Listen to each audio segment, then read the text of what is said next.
Денеска и ова саботно попладне всушност ќе ви препорачаме да облечете виолетово и на тој начин да дадете подршка на лицата со епилепсија. Виолетовиот ден се случува на 26 март и стандардно на секаде во светот, но и кај нас ќе биде одбележан со низа активности. Годинава главните случувања ќе бидат во Скопје, но и во Прилеп, а истите се во организација на Сдруженијето Епилепсија Македонија, а оттаму ова саботно попладне ни доаѓа председателот Дејан Бунески. Добре ни дојдовте. Добре ве најдов, благодарам на поканата. На 26 март познат како Виолетов ден. Какво е значењето на овој ден и зошто сите ние треба да облечеме виолетово и на тој начин да ја дадеме поддршката на лицата со епилепсија? Значењето на виолетовиот ден значи е да се искаже преку носење на виолетова поддршка, да се искаже поддршка да му се даде на лицата со епилепсија. Од 2008 година наваму тој е значи меѓународен ден за поддршка на лицата со епилепсија.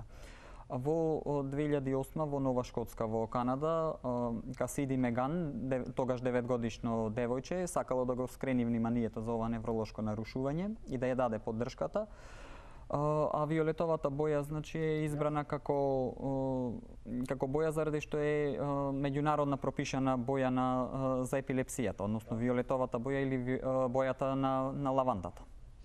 Со низа активности оваа година денот се паѓа четврток, 26 март, ќе биде одбележан светскиот ден на лицата со епилепсија тука во Скопје, но и во Прилеп. Со какви се активности ќе го одбележите вие овој ден? Виолетовиот ден како ден за поддршка на лицата со епилепсија, значи денот на епилепсија е друг ден, тој се паѓа значи секој втор понеделник од месец февруар. 26 е значи за поддршка. Да не настане забуна. Ние планираме и во Прилеп како и во Скопје, согласно нашите можности, спонтан собир на луѓе, значи да се собереме на плоштадот во Прилеп и пред спомен куќата на Мајка Тереза во Скопје и на тој начин да искажеме поддршката за овие лица да сватат дека не се сами, дека не имаат нас како организација, дека има и други луѓе кои што ги поддржуваат. И сега, епилепсијата не е класична болест, туку е едно многу често невролошко заболување. Што всушност представува епилепсијата? Каква здравствена состојба?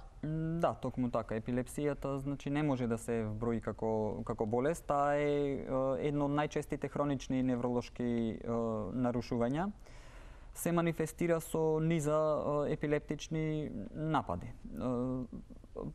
Народски кажано, епилепсијата представува молња или гром во мозокот. Значи, нашите мисли, чувства, постапки контролирани се од мозочни клетки кои што меѓусебно комуницираат преку електрични импулси и ненадења навалица на поголема електрична активност доведува до епилептичен напад. Какви видови на епилептични напади постојат и може ли да ни ги опишете малку подетално во смисла на тоа дали може да се препознаат во домашни услови? Ако се случат? Вака, значи постојат различни видови на епилепсија, иако кога ќе се спомни самиот збор епилепсија, општеството мисли токму на она, условно кажано да речем, лошата епилепсија, односно тонично-клоничните напади, но постојат и други видови на епилепсија кои што, да кажам, сложени напади постојат кои што не се манифестираат ни со паѓање, значи едноставно со отсуство, исто како обична занесеност, и тоа или да кажам дежаву, односно веќе видено, и тоа е врста на епилептичен напад. Тие се поблаги форми, значи на напад. Ваквите напади може да му претходат на овие класичните тонично-клонични напади што се во домашни услови. Може да препознаеме значи лице кое што добило напад, лицето може да му посине или да поцрвени, континуирано тресење на телото, пена низ уста. Значи така се манифестира тонично-клоничен напад. И овој дел од емисијата е контактен. Би сакала да ве поканам сите вас кои што на директен или индиректен начин сте засегнати со епилепсијата како едно хронично нарушување. Сакате можеби да дознаете повеќе информации за Сдруженијето Епилепсија Македонија. Можете да се вклучите и да бидете дел од разговорот. Дејан, како да се сите оние кои што сакаат да се придружат кон вас, кон вашето здружение, како може да стапат во контакт? Во контакт може да стапат преку нашата Facebook страница, Facebook профилите, телефонскиот број во нашата регионална канцеларија во Прилеп во старата општинска зграда. Значи гледаме што е можно да бидеме подостапни, сега во изработка е и нашата веб страница, што е можно да бидеме поблиску до овие лица, искажувајќи му е поддршката, значи за полесно да може да се справат со овој тип на нарушување, и ние да кажам дека не сме ограничени со членство, односно во нашата организација можат да членуваат и лица кои што се засегнати од епилепсијата, но и лица кои што едноставно сака да помогнат на оваа група на граѓани. Значи кои се најчестите причини заради кои што доаѓа до појава на епилепсија, на епилептични напади? Буквално значи во секоја смисла на зборот се може да иницира напад, но како поглавни значи би ги издвоиле прекумерна употреба на алкохол, психотропни супстанции, стресот исто така е многу важна причина која што може да иницира напад.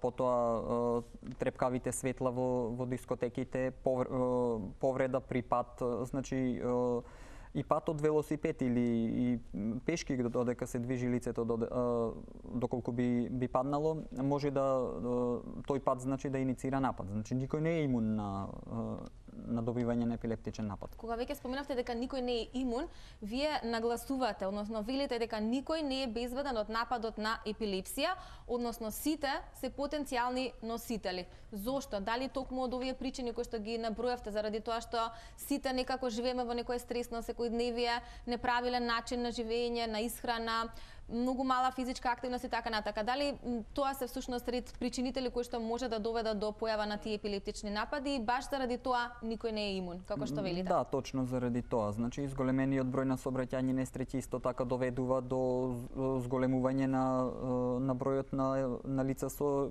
епилепсија.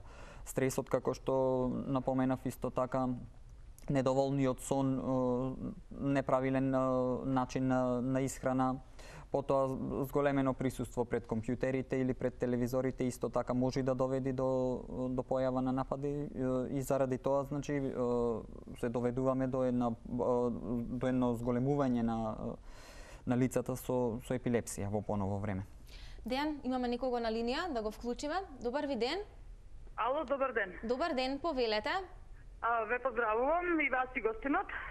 Ви благодарам. Имате ли можеби некое конкретно прашање? Значи имам прашање, не знам значи дали точно и соодветно гостинот е доктор или што е. Вака се работи за дете, имам дете со епилепсија. Значи подолг период немаше ништо, во околу 3 години, скоро 3 години, но во последен момент, во последниот период, 2 месеци, значи нападиве не можеме да ги смириме ние со ништо. Ни со системи, ни со инекси, значи ништо не ни помага, ни терапијата што ја пиеше. Што би можело, каде понатака, каде да се обратиме? Нападите, значи не се некои тешки напади, значи последно е вчера, докторите ми вика и тие се чудат, значи вика овие не ми изгледа мене на епи напади. Пред се ви благодарам за интересот кој што го пројавивте. Мојот денешен соговорник не е доктор, тој е само председател на Сдруженијето на епилепсија Македонија, но се разбира ако имате соодветен одговор или можеби ваш став и ваше мислење, слободно. Значи, мој совет е да се побара мислење од доктор специјалист епилептиколог, значи врз основа на направените снимки со електроенцефалографот ЕЕГ-то, значи ќе види дали се работи за епилептични напади и према тоа да ја смени терапијата, да ја зголеми.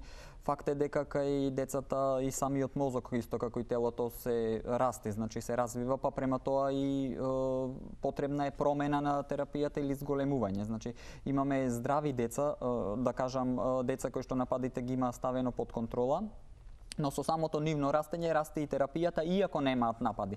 Само заради тоа што нивното мозоче значи расте и потребно е значи поголема заштита заради што е поголем мозокот.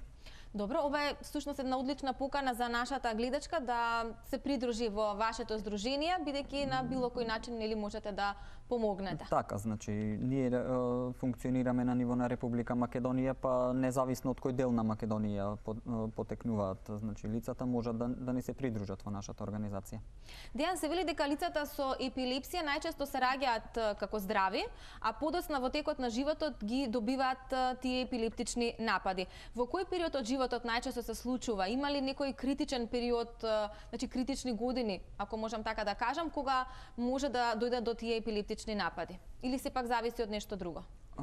Не, пошто епилепсијата не избира, значи, по возраст, критични се буквално цел период од животот. Исто тука да напоменам дека 85 до 90% од лицата, од сите, значи, вкупниот број на лица ќе доживеат барем еден напад во текот на својот живот, значи од своето раѓање до смртта ќе доживеат барем еден напад, што не ги прави пак лица со епилепсија. Значи треба да има континуирано неколку напади во серија за да се окарактеризираат како лица со епилепсија. Значи сите старосни граници се опфатени со епилепсијата, независно, значи, од кој дел на животот станува збор.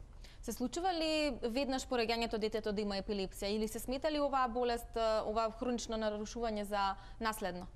Мал процент, значи, од лицата со епилепсија се, како да кажам, лица кои што ја наследиле својата болест. Поголемиот дел од случаите на епилепсија не се, значи, наследни, односно епилепсијата е стекната во текот на животот или иницирана од друг фактор. Дејан, вас како здружение често ве контактираат лица кои што имаат епилепсија или пак родители на деца кои што имаат епилепсија. Предпоставувам дека дискриминацијата е главниот проблем, значи дискриминацијата во општеството е главниот проблем со кој што се соочуваат ваквите лица. Кои се другите проблеми со кои што ви приоѓаат луѓето кои што сакаат да бидат дел од вашето здружение? Кои се всушност главните проблеми во нашето општество, во Македонија? Како што кажавте, дискриминацијата е една од главните, ако не и најважен проблем, значи, со кој што се соочуваат овие лица.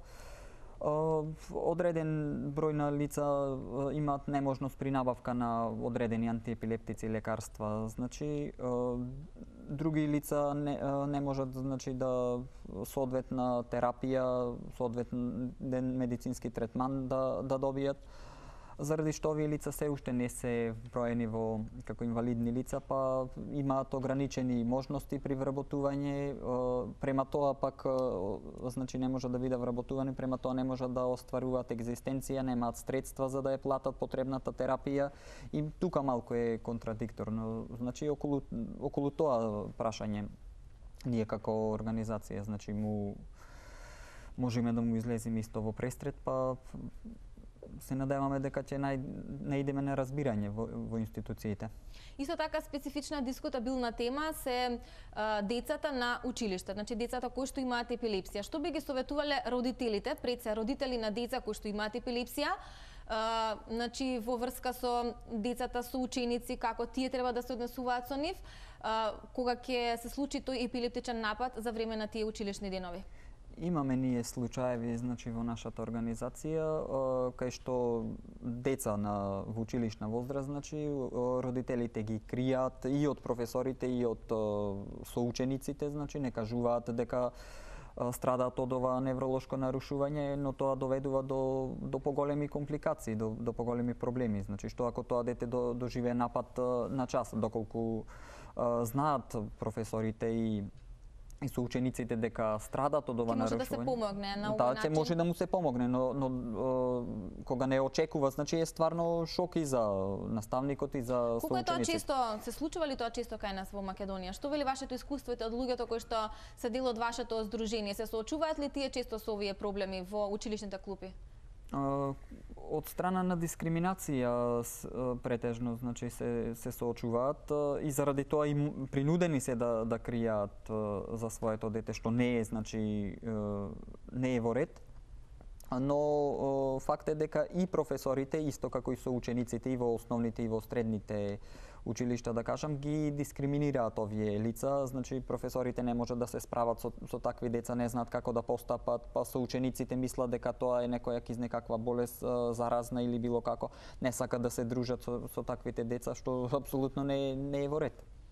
Уште еднаш апелираме кон таа дискриминација, дека не треба да постои, дека не е во ред родителите да се срамат од здравствената состојба со која што се соочуваат нивните деца, а доказ за тоа дека се залагате всушност за рамноправност во општеството е и следниот податок. Значи во светот има многу познати лица кои што и покрај тоа што имале епилепсија сепак дале свој значаен придонес во човештвото. Дел од нив се Александар Македонски, Цезар, Наполеон, Нострадамус и уште многу други. Кажете ни дел од останатите други познати, светски познати докажани личности кои што сепак имале епилептични напади, а успеале да постигнат нешто во животот. Сликари, значи Микеланджело, Ван Гог, Да Винчи, исто Питагора, Аристотел имале епилепсија, Исак Њутон исто така имал епилепсија, значи се ова лица кои што дале особен придонес за човештвото. Ние знаеме еден Питагора, значи со својата Питагорова теорема, која што е основа во математиката, колку значи придонел за развитокот на оваа наука. Исто така и во областа на сликарството, како што кажа Ван Гог, Микеланджело и Да Винчи. Значи тие се лица кои што се исклучително надарени, а ете имале епилепсија. Значи овај факт дека лицата не треба да бидат дискриминирани како што е тоа случај досега. Дејан, како се дијагностицира епилепсија? Значи по добивањето на нападот лицето би требало нормално да се обрати во медицинска установа, каде што со одредени испитувања, крвни слики и слично, и снимка од електроенцефалограм, ЕЕГ, докторот специјалист невролог ќе утврди дали се работи за епилепсија или за друго невролошко нарушување и врз основа значи на тоа ќе одреди и соодветна терапија. Кога веќе ја споменавте терапијата, како се лекува ова нервно нарушување и дали со соодветна терапија може да се живее еден нормален живот, ако може така да звучи тоа? Кај 80% од лицата со епилепсија, терапијата е функционална и може да нападите да бидат ставени под контрола и тие лица да водат нормален живот. Значи тоа е и на запад и кај нас во Македонија процентот е сличен. Што подразбира терапијата? Терапијата подразбира таблети и сирупи, значи кои што придонесуваат нападите да бидат намалени или да исчезнат. Значи, како што кажав, кај 80% терапијата е функционална и нападите се ставени под контрола и лицата можат да остваруваат, значи да функционираат нормално како останатите лица, но факт е дека исто и кај околу 20% од лицата со епилепсија терапијата не е доволна или е нецелосна или од било кои причини, значи не делува терапијата и тие лица ги добиваат нападите се уште и не може да функционираат како нормални лица. Значи, имаме и таква група на лица. Да го вклучиме и вториот гледач. Добар ден и за вас. Повелете, ве слушаме. Добар ден. Повелете. Поздрав до вас и до гостинот. Ви благодарам. Благодарам. Јас сум епилептичар, 4-5 години више. Имам епилепсија, гранд мали, тоа мислам дека гостинот треба да го знае. Тонично-клонични напади, да. Па ме интересира вака, дали позна некој што се излекувал од епилепсија и колку може епилепсијата да биде причина за несакана за смрт? Како јас слабо слушнав, дали разбравте? За смрт да биде причина. Добро, ви благодарам на интересот. Така, имаме, значи, ние случаеви, тоа излекува, јас би го заменил со да се стават нападите под контрола. Значи, како што пред малку напоменав, во 80% од случаевите лицата успеваат нападите да ги стават под контрола и да немаат напади или да имаат многу ретко, на 5-6 години еден напад, например. Значи, во 80% од случаите. Епилепсијата не е смртоносна болест, освен во случај кога при самото добивање на нападот лицето при падот не се повреди, значи на тврд предмет или да ако падне од високо, значи само во таков случај би била смртоносна. Инаку како нарушување сама по себе епилепсијата, да кажам како канцерот не е смртоносна. Така. Затоа претпоставам е многу важно да се дојде до правилната терапија и се разбира правилно да се применува истата. Да. Некои статистики велат дека во светот има повеќе од 6 милиони луѓе кои што се соочуваат со епилептични напади. Имате ли некои официјални статистики за тоа? 60 милиони, значи. Добро, моја грешка, се извинувам. 60 милиони во светски рамки. Каква е статистичката ситуација во Македонија? Официјално во Македонија немаме се уште регистар на лица со епилепсија, но според некои статистики бројката е околу 25.000. Може и до 30 да е, значи земаме заокружено околу 25.000 во Македонија. А половината се значи деца, другата половина се повозрасни лица. И ние се надеваме значи подеднакво да ги застапуваме сите овие лица, независно дали нападите му се ставени под контрола или не. Значи подеднакво ги представуваме и двете групи. Вообичаено на лицата кои што имаат епилепсија им се препорачува да носат знак со цел да бидат полесно препознатливи дека тие се всушност лица со епилептични напади. Сето тоа претпоставувам се прави од причина што ако дојде до ситуација тие да имаат напад, луѓето кои што се во нивната околина да може да им помогнат. Ако се најдеме во таква ситуација, што препорачувате? Како треба да се однесуваат случајните минувачи кога ќе налетаат на човек кој што има епилептичен напад? Така, јас не би се сложил да носа, да кажам, алка или слично друго обележје, заради што ќе бидат обележани, значи тоа треба да се регулира на друг начин. Некако, значи ние самите треба како општество, значи да знаеме како да постапиме кога ќе наидеме на случај на епилепсија. Имаме ние во нашата организација случаи кога лице добило епилептичен напад во толпа луѓе на плоштад и сите го избегнувале мислејќи дека лицето е под дејство на алкохол или дека е под дејство на дрога и не сакале да му помогнат.